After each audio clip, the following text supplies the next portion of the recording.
Hello, warriors.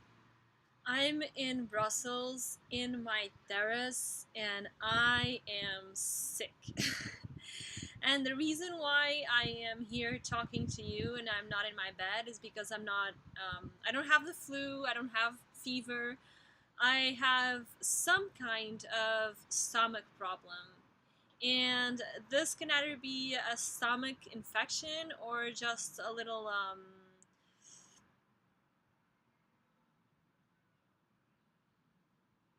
irritation of some sorts. And I'm here to talk about today between the vicious circle that establishes between restlessness and anxiety, and more restlessness and more anxiety.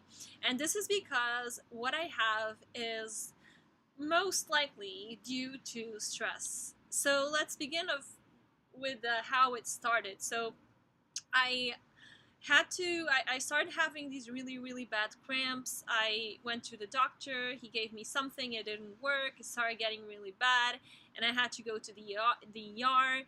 And now I have this really weird stomach exam scheduled where I have to put something on to swallow something that puts a scan on my stomach. It's gonna be horrible, just to see if it's an infection or not.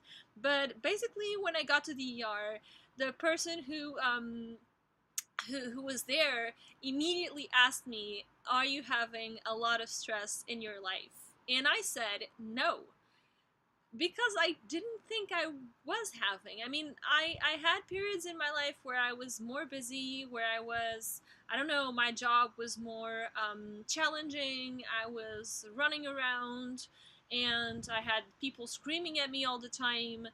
I don't have any of that right now. So I just told him no. I just hate my job. And then I thought, well, emotional stress is stress, and although I work less because I had a nervous breakdown, I still have a job that is not fulfilling.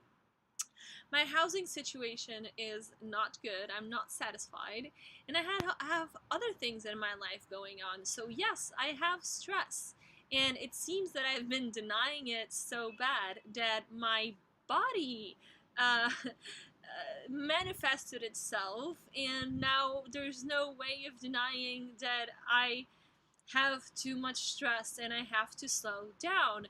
And this is the way my body is telling me to slow down. And this is what happens to most of us, is that we don't slow down until something gets really bad. We either have a burnout, or we have a physical symptom, or we crash and we go like we have a depression, or something, and then of course we slow down, but then it's too late, or it might be too late.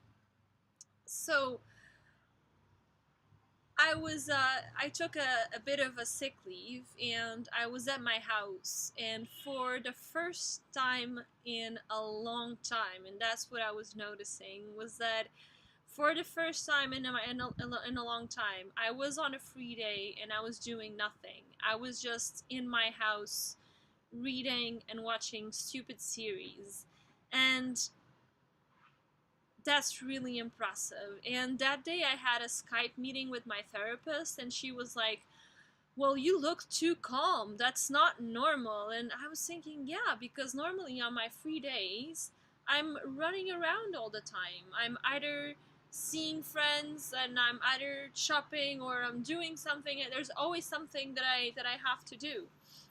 So I guess this is my way and my example and my way of saying that if you feel anxiety, if you feel like you're being overwhelmed, if you feel like you're having stress, you have to stop now. If you don't stop, your body will make you stop, and then it will be worse. You can have endless manifestations. I had a burnout before, and it was the same story. I was going, and until I had a burnout where I thought I was going insane. This was 3 years ago, where I had my burnout and my first depression. So You have to make yourself stop. That's the only way of breaking the cycle. The cycle of anxiety, restlessness, because the more anxious you get, the more restless you get, and the more stuff you do and you do and you do and you do. The only way of breaking the cycle is forcing yourself to break the cycle. Force yourself to do nothing. Just spend the day in nature and do nothing, or spend the day at home and do nothing. Don't plan anything for a weekend. Don't do anything. That is so crucial. And modern society tries to sell us this idea that we are only good if we produce. Well, guess what? You're not going to produce anything if you're going to be exhausted all the time, and then you're going to have a fucking stomach problem like me. And it's, although this is really uncomfortable and it fucking hurts, I'm actually kind of glad that I'm sick, because I got to stop for a bit and think a bit and just enjoy a bit. Today I just, normally I go to the park and I run, and today I just walked to the fucking park and sat in the fucking park, and that's that's good, because I never stopped to enjoy the actual park with the trees and the people and the dogs, etc. Stop to enjoy what you have in front of you. Um, yeah, because the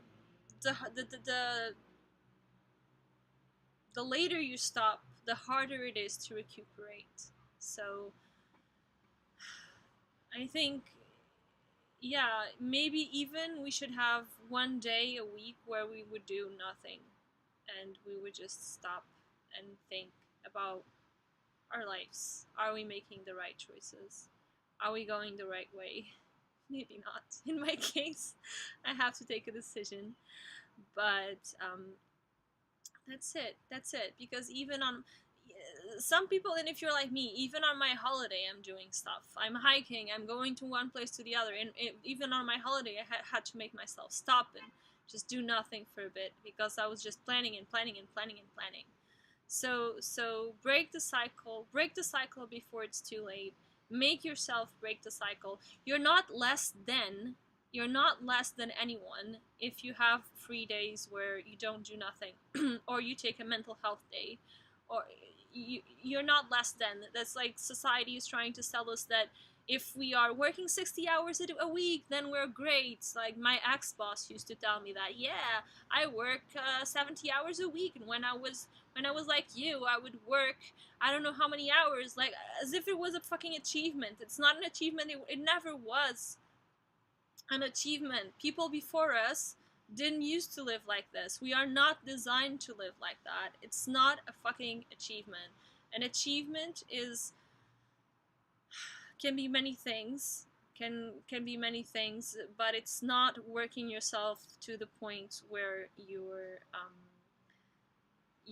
health is going to be at peril. That's not an achievement. That's just dumb. Okay, think about that, and happy healings.